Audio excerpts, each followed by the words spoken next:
Ahoj, jsme tady s dalším videem a tentokrát jsme se rozhodli vám představit psí fyzioterapii. Jsme ve fyziosmečce a je tady se mnou Míša Číšková, kam já i Antonín docházíme a Antonína dost pravděpodobně uslyšíte, protože nonstop kecá a možná převezme roli moderátora. Každopádně fyzioterapie obecně je něco, o čem se ještě tolik nemluví a více vám o tom řekne a je ukáže tady právě Míša. Takže, jak říkám, předem se omlouvám, je dost možný, že tohle zvíře bude do toho kecat. Každopádně, Míšo, úplně první otázka, co by nás zajímala. Jak poznám, že zrovna můj pes potřebuje fyzio? Tak s pejskem můžete na fyzio dojít samozřejmě i preventivně. Ale pokud už pejsek má nějaký problém, tak nás nejčastěji kontaktují majitelé s tím, že pejsek kulhá, je nějakým způsobem stuhlý nebo neochotný k pohybu. To znamená, že nechce nám chodit do schodů, ze schodů, nechce vyskočit do auta, nechce skočit do postele nebo na gauč. Případně třeba se nechce nechat ani pohladit po zádech, je mu to najednou nepříjemný. U sportáků je to často nějaké snížení rychlosti, schazování latěk u agiliťáků. Pejsek třeba nechce dělat ostré obraty. Nebo u mašingových psů ten pes neběží rovně, běží nějakým způsobem nakřivo. To všechno jsou vlastně nějaké známky, že ten pohybový aparát nefunguje 100% a je dobré s tím pejskovi nějak pomoct. Samozřejmě asi bych měla zmínit, že preferujeme, pokud u většiny případů je pejsek v první linii vyšetřený veterinárním lékařem, aby se vyloučila nějaká hrubší patologie, kterou nejsme schopni řešit, nebo ne třeba v té první linii, ať už jde o nějaké zánětlivé stavy, autoimunitní onemocnění, nádorové onemocnění, zlomeniny a tak podobně. Technická, co je patologie? Patologie je vlastně jakákoliv nemoc, úraz, vlastně něco, kdy ten pes není vlastně 100% zdravý. Jasně, chápu. Tak obecně vzato. A kdybys měla říct, v čem může zlepšit jakoby fyzioterapie kvalitu života psa? Já to jako vidím na Antonínovi, jo? Že se mnohem líp hejbe, omládl, sežere tady vždycky tak tu pamlsku, takže je naprosto happy a šťastný. Ale vlastně co vidíš jako ten největší benefit váš? Já bych tady tu otázku asi rozdělila do několika podskupin. Jak už jsem zmiňovala vlastně tu preventivní péči, tak určitě je fajn občas dojít se psem na fyzio i preventivně, i když vy jako majitel vlastně na něm nepozorujete prakticky žádný změny. Je to z toho důvodu, že my vlastně skrz to aspekční a palpační vyšetření jsme schopni už odhalit na pejskovi nějaké drobnější funkční změny ve svalovém napětí, v napětí dalších měkkých tkáních, jako jsou fascie, třeba různé drobné blokády, a pokud je včas ošetříme, tak samozřejmě jsme schopni předejít nějakým dlouhodobějším potížím. Fyzioterapie vlastně výrazně pomáhá samozřejmě u psů po ortopedických nebo neurologických operacích, kdy je dokážeme daleko rychleji vrátit do běžného života, na který byli zvyklí. Fyzioterapie asi je královnou vlastně v řešení funkčních poruch. Co je funkční porucha? Asi nejběžnější, jak si můžeš představit funkční poruchu, je opravdu to, že pes se takzvaně blokne v zádech, je zatuhlý, neochotný k pohybu, ale přesto na rezonanci nebo rentgenu vlastně nebude žádný nález. Jo, je to opravdu o tom, že tam je většinou nějaká blokáda kloubů spojená se zvýšeným svalovým napětím a tam je fyzioterapie opravdu volba číslo 1 u řešení funkčních poruch. Výrazně vlastně pomáhá psům starším nebo co mají nějaké degenerativní onemocnění, kde jim dokážeme velmi efektivně často ulevit od bolesti a přinést jim větší radost ze života. A jak už jsem zmínila, ty sportáky, dneska určitě fyzioterapie patří do sportu, protože psí sportovec jako jakýkoliv jiný lidský sportovec je často přetěžovaný a fyzioterapie dokáže samozřejmě zrychlovat významně regeneraci a a redukovat následky toho přetížení. Takže ono vlastně stejně funguje to stejné, co u lidí, tak u psů prostě. Přesně tak. Takže buď to taky, že jo, my chodíme preventivně prostě na fyzio, anebo pokud nás něco bolí. Míšo, kdybys teďka měla popsat, co robíš? Ne ty, Míša. Tak Antonínek spadá právě do té kategorie pejsků, co mají nějaké degenerativní onemocnění, konkrétně spondylózu páteře. Takže vlastně Antonínek nám hodně tuhne v měkkých tkáních, ve fascích a ve svalech hlavně, takže se nějakým způsobem mu snažíme s tím pomoct, uvolnit ty měkké tkáně, ať už manuálně nebo laserem. A snažíme se ho taky trošku stabilizovat a uvolnit díky potom akvaterapii. Ano, to všechno ukážeš, přesně tak, všechno ukážeš. Ano. Nepořizujte si bulíka, prej neštěkaj a nemluvěj. Jo? A každopádně, Míšo, je něco, co třeba právě tím, že Antonín má tu spondylku, do toho má titanovou destičku v krku, je něco, když je takhle pes prostě v dezolátním stavu, co by jakoby neměl na tady fyziu třeba jako právě dělat, nebo je nějaká kontraindikace prostě? Zrovna u něj bych neřekla, že co se fyzia týče, bude nějaká zásadní kontraindikace. Samozřejmě, co se běžného denního režimu týče, tak těmto pejskům nesvědčí úplně přetěžování, nesvědčí jim samozřejmě skoky, nesvědčí jim prudký změny pohybu často a neměli by prochladat.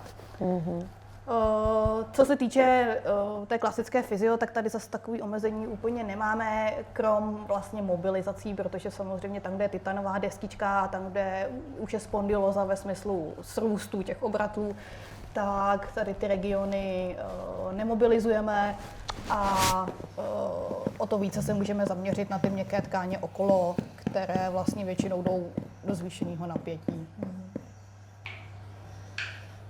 Tak co tady vlastně teďka děláme u Antonínka, tak vlastně co se týče těch spondylóz a tady těch degenerativních onemocnění, tak právě máme vyzkoušený to, že u těch pejsků nejlépe zabírá vlastně kombinace různých manuálních, případně přístrojových a dalších metod. Já u Antonína vlastně kombinuju opravdu techniky měkkých tkání, hlavně fasciální techniky, a techniky osteopatické, které nám vlastně pomáhají rozhýbat zbytek kloubů, kde to vlastně ještě pořád je možný. Osteopatický, vsuvka. Osteopatie vlastně je manuální terapie, která pochází vlastně původně ze západu. Původně osteopatie vznikla v Americe u lidí. Samozřejmě spousta těch technik postupně se nějakým způsobem převedla na zvířata, nejčastěji vlastně na koně a psy.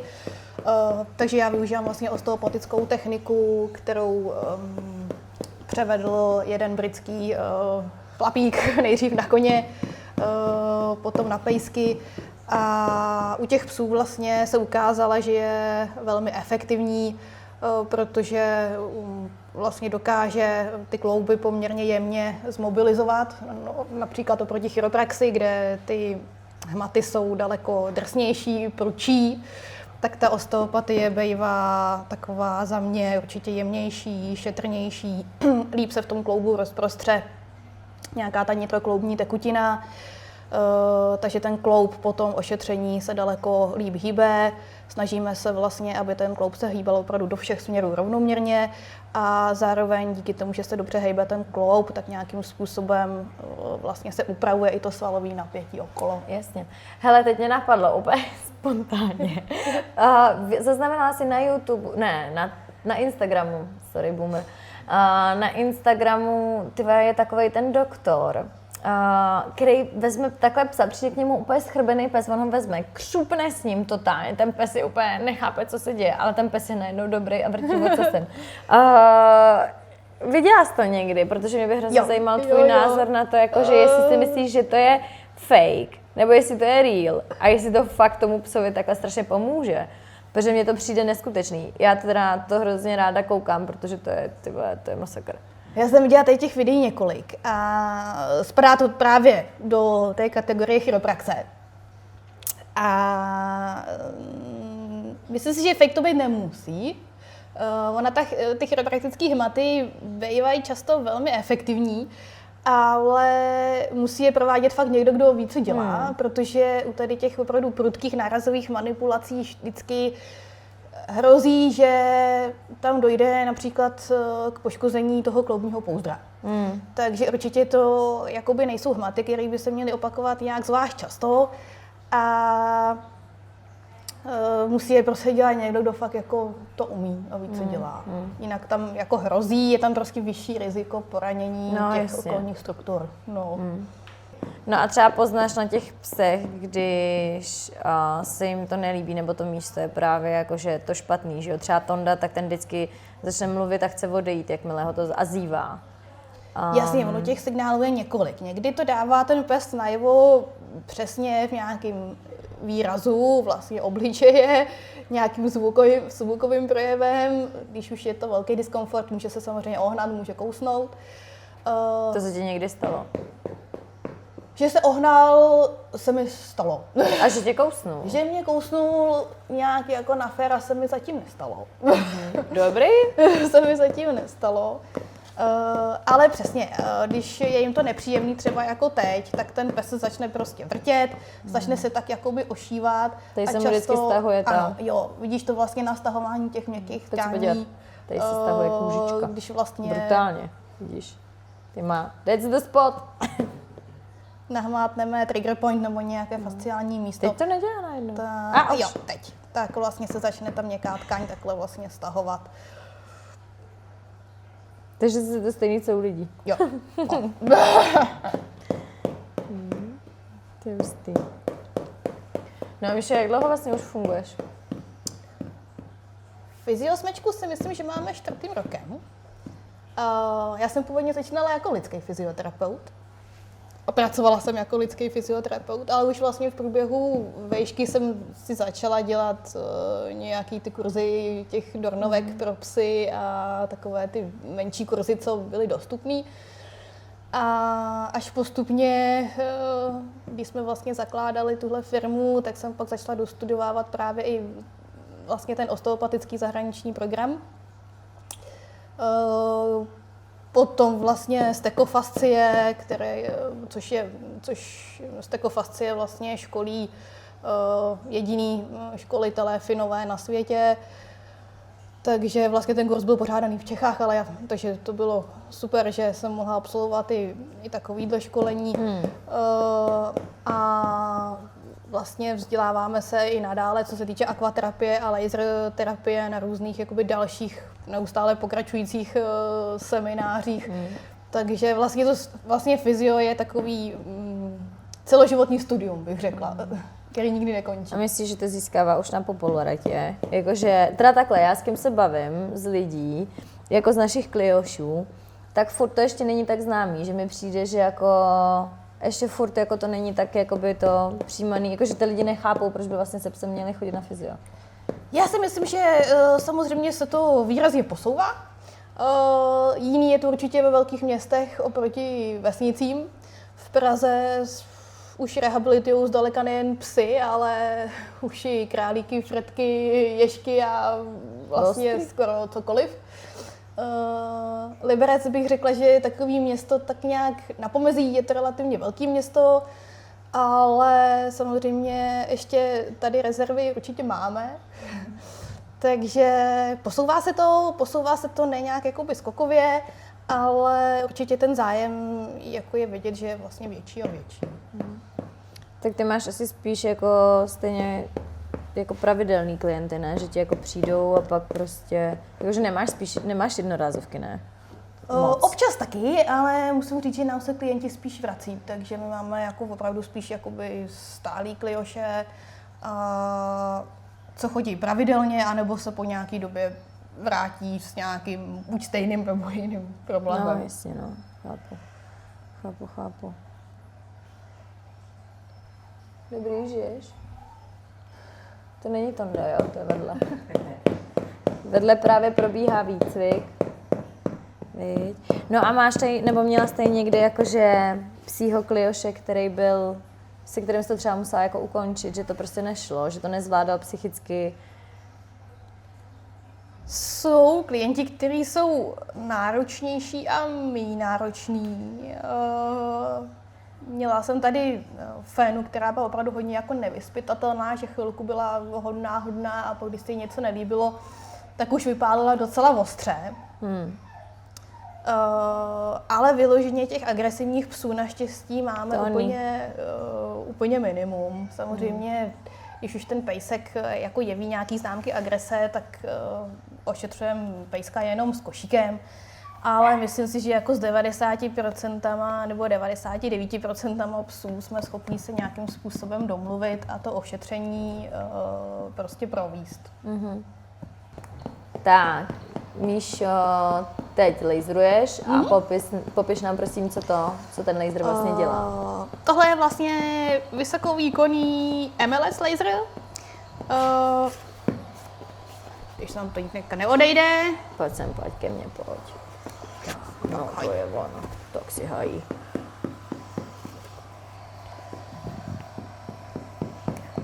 U tady toho typu laseru vlastně se kombinují většinou 4 hlavní účinky a to je účinek analgetický, myorelaxační, protizánětlivý a protiotokový, dá se říct.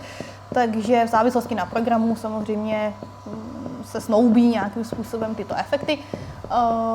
Toníček vlastně teďka je ošetřovaný programem vlastně svalová kontraktura, to znamená, že to je program, který mu pomáhá uvolnit vlastně svaly teďka konkrétně na krku. Tím, že ten laser je vysokovýkonný, tak nám jde vlastně ten účinek poměrně solidně do hloubky, až nějaký 4 cm. Takže oproti klasickým laserům prostě ten efekt je rychlejší, jde nám to daleko hloubš do těch vrstev a ta laser terapie je opravdu výrazně efektivní terapií, nebo výrazně nám pomáhá prostě v tom řešení tady těch konkrétních stavů. A má to nějakou jako posloupnost, že nejdřív jdeš jako uvolnění manuální a potom to dolaserováváš? Tohle si myslím, že už je hodně věc toho terapeuta. Jak si to on zvolí, jak to cítí. Laser je často jako taky záleží vlastně, jak to zvládá ten pes, protože jsou psy, který u laserů vlastně jsou úplně v klidu, v pohodě, naopak laser je uklidňuje. A pak jsou psy, se víc uklidňuje manuální terapie, takže jako často záleží na několika různých faktorech, jak se jakoby rozhodnou. Takže někdy je fajn laser určitě použít jako nějakou přípravu a potom dělat manuální terapii a u některých psů si myslím, že je vlastně dobrý to zvolit i naopak, protože třeba při té manuálce jsou prostě i klidnější někdy a tak.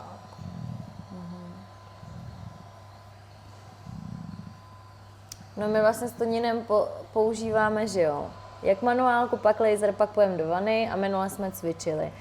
A třeba to cvičo, nebo takhle, máš nějaký klienty, se kterými třeba tu vanu jakoby neděláš, že není vhodná, i když vana je podle mě super? Jasně, my každému klientovi vlastně stanovujeme nějaký individuální rehabilitační plán. Takže samozřejmě ta kombinace těch metod je hodně závislá na tom, co tomu danému konkrétnímu pejskovi je. Ne u všech psů samozřejmě využíváme všechny metody, není to třeba potřeba.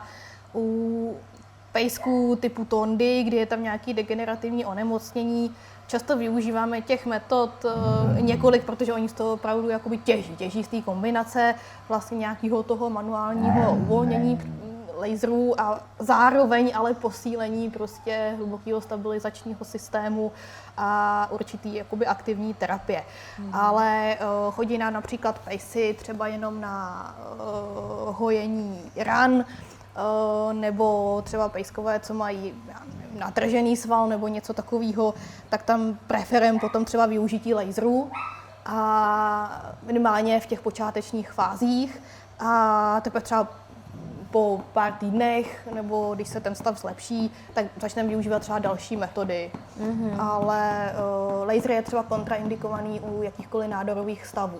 Na druhou stranu manuální terapie nebo akvaterapie se použít dá, takže samozřejmě jsou potom určitý kontraindikace, kdy my něco z těch metod použít ani nesmíme, ale můžeme použít zase třeba metody jiný. Jo.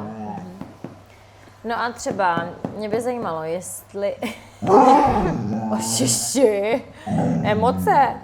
A jestli se dá říct, jakoby o kolik třeba fyzio pomůže zrychlit třeba rekonvalescenci po operaci. Jako je mi jasný, že jakoby záleží jaká operace, čeho, bla, bla, bla, ale o kolik se to dá jakoby třeba zrychlit. To stejný u těch důchodců, což už je i tenhle, tak jak moc jakoby jim pomůžou s tím v uvozovkách jako nezatuhnout, nezestárnout, že jo? Protože lidi taky vždycky, když už pak jenom sedějí, čučej a nic nedělají, tak jako tuhnou.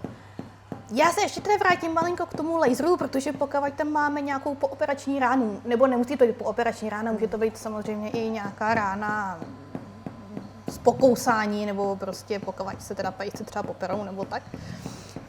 Tak laser obecně hojení rán zrychluje o 40 až 50% dle výzkumu, což je poměrně dost. Takže určitě jakoby to hojení ran je výrazně rychlejší. A pokud vezmeme ostatní metody té fyzioterapie, tak obecně prostě pokud máš pejska ortopedického nebo neurologického, to znamená, že je po operaci třeba křížového vazu nebo výřezu meziobratlové plotínky, tak není většinou moc dobrý nápad vzít psa po operaci a nechat ho takzvaně bejt. Vždycky je dobrý nějakou tu následnou péči absolvovat, protože vlastně jednak po té operaci právě hrozí nějaký pooperační komplikace, ať už ve smyslu horšího hojení rán, svalových kontraktur a dalších vlastně komplikací. Těmi dokážeme samozřejmě výrazně předcházet. Výrazně ta rehabilitace zrychluje nějakou regeneraci a dokážeme, co je tam jako velmi vlastně důležitý, je, že dokážeme pohlídat ty pohybové stereotypy toho psa. To znamená, že samozřejmě pes po neurologické nebo ortopedické operaci většinou kulhá, nebo někdy třeba skáče o třech, ani vlastně na tu nohu nedošlapuje. A pokud by na tu rehabilitaci nechodil, tak je bohužel velký riziko toho, že si nějakou tu asymetrii vlastně zafixuje a nebude dobře chodit už třeba nikdy. A to my jako fyzioterapeuti jsme schopni pohlídat a jsme schopni tady ty stavy vlastně celkem efektivně jakoby řešit, aby ten pes se vlastně co nejdříve dostal do nějakého kvalitního pohybového stereotypu. Chápu. Jo, tak nám to pomohlo hodně s Antonínem. Už sem chodíme právě i s druhou, která taky má spondylku, přestává občas chodit. Tak vždycky, když je to horší, jak sem jdem a druhý den je jako dobrá. Takže to je fakt super. Doporučujem všema packama. No dobře, takže to máme pejsky po operaci a teď, když vezmeme dětky. Vlastně geriatričtí pacienti nebo prostě starší pejskové jsou moji oblíbenci, protože když vrátíš vlastně psovi radost ze života, tak je to vždycky, si myslím, radosti pro toho terapeuta. Ty jsi taky už dědek, ano. Tím, že ty starší pejskové vlastně často trpí na nějaké ty degenerativní onemocnění, ať už je to spondylóza, artróza, dysplázie kyčlí a tak podobně, tak ty metody té klasické veteriny, jak to řešit, už jsou vlastně často poměrně omezené. Samozřejmě určitý místo má pořád farmakoterapie, léky, ale ty, jak obecně známo, mají spoustu vedlejších účinků. No a krom toho ty farmaka vlastně často snižují tu účinnost nějakým způsobem v čase.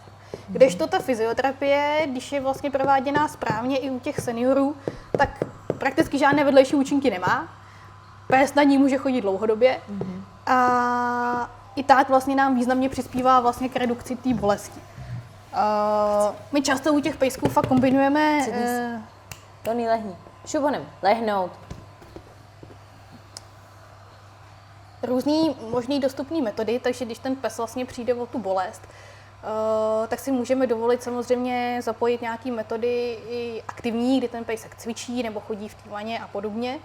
Takže vlastně nedochází jenom k redukci té bolesti, ale i ke zvýšení aktivity toho psa. To znamená, že ten pes nám líp nasvaluje, když nám líp nasvaluje, jsou stabilnější klouby a zase kaskádovitě dochází k dalšímu snížení bolesti. Takže často vlastně to dopadne tak, že i ten pejsek může těch léků brát daleko méně, anebo třeba žádný.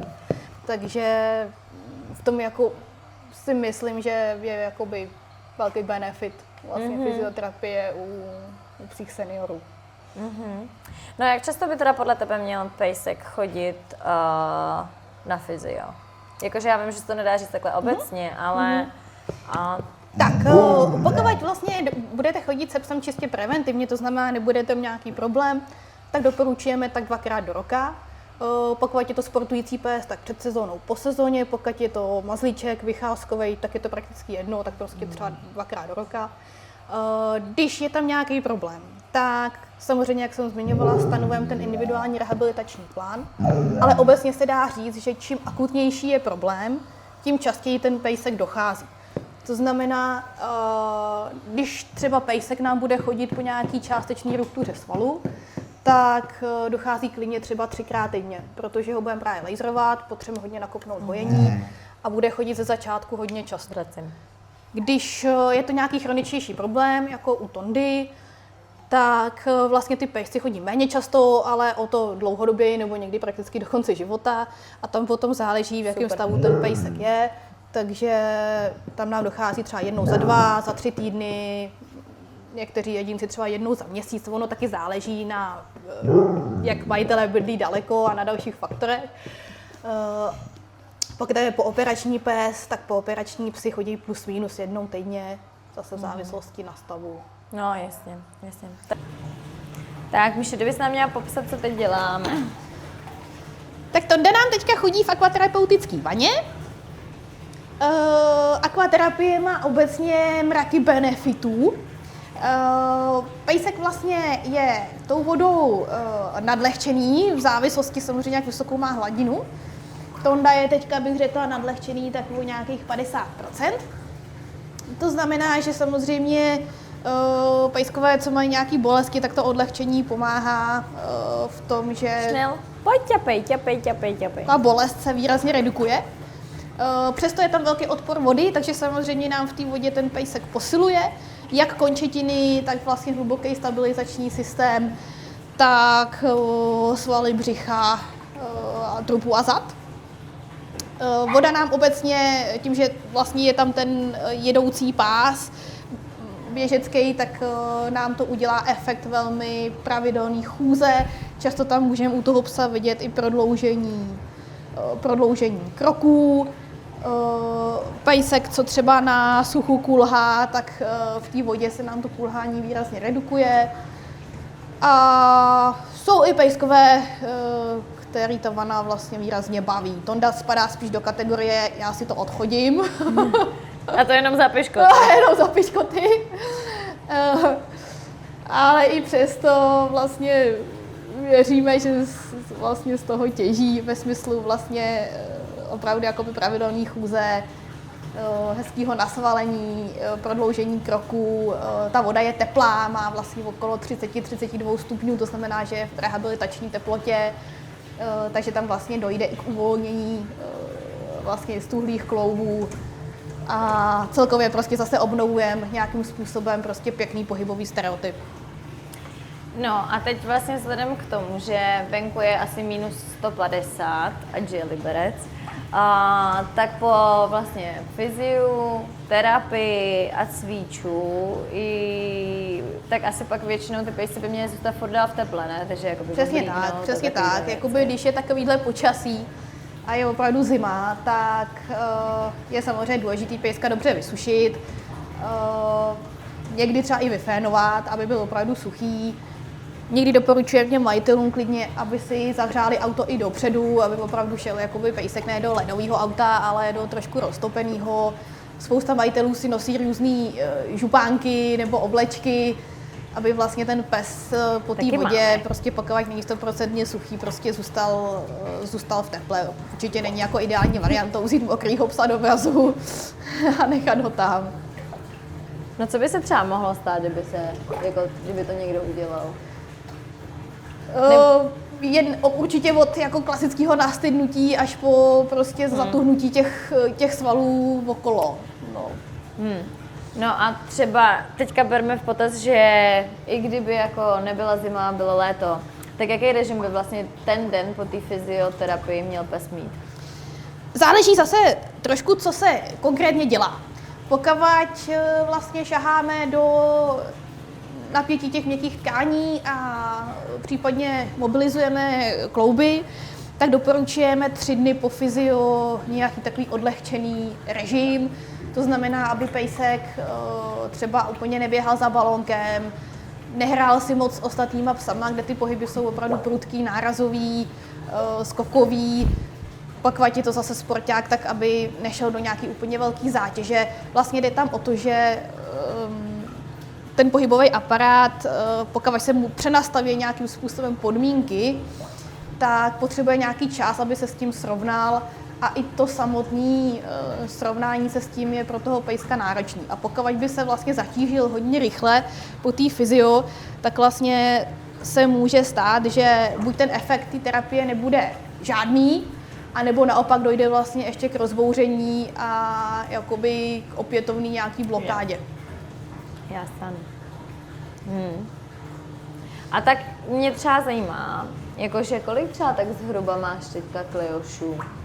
A třeba co nejmenšího a co největšího jsi takhle jako terapeutovala?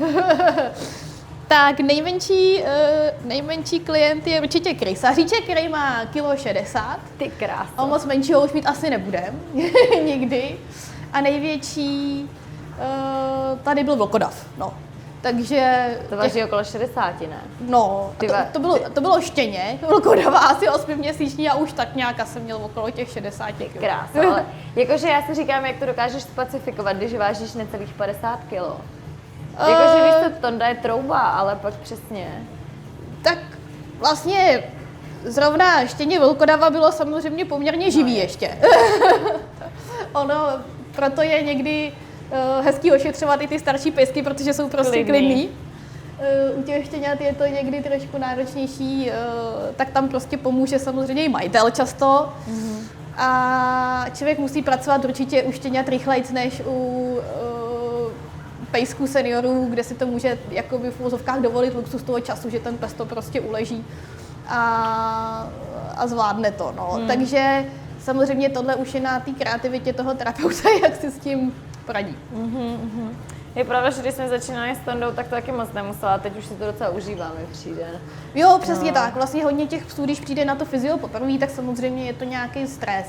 Takže často ta první hodina bývá taková asi nejnáročnější a když vlastně postupně ten pejsek zjistí, že se mu tady nic nestane, začne nám nějak důvěřovat, tak ty další hodiny už bývají často výrazně jako lepší.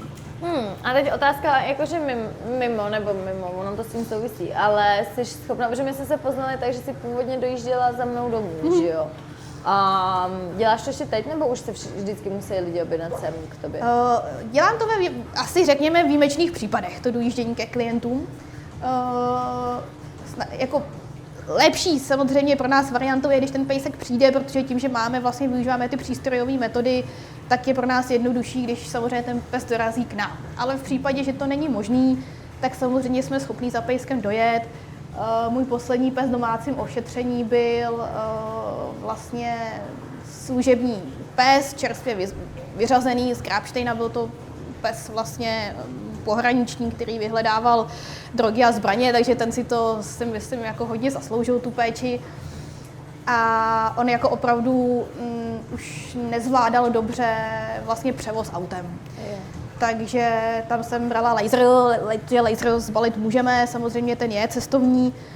A dojížděla jsem vlastně za ním, aby jsme mu ještě nějak zpříjemnili ten podzim toho života. Jasně, no. Jo, už ti to dávám, soráč. Tak jo, my pro dnešek tímto ukončujeme tohle video. Myslím si, že jste načíhli do povědomí o fyzioterapii. Video bylo poměrně obsáhlé, ale určitě pokud by vás ještě něco zajímalo, neváhejte nám napsat. Můžete buď to nám do Tlapkovodu, anebo i Míše do fyziosmečky. Každopádně máte se určitě na co těšit. Příští videjko bude trošičku praktické a cvičební. No a my se budeme těšit zase příště. Čauko! Ahoj, těšíme se na vás.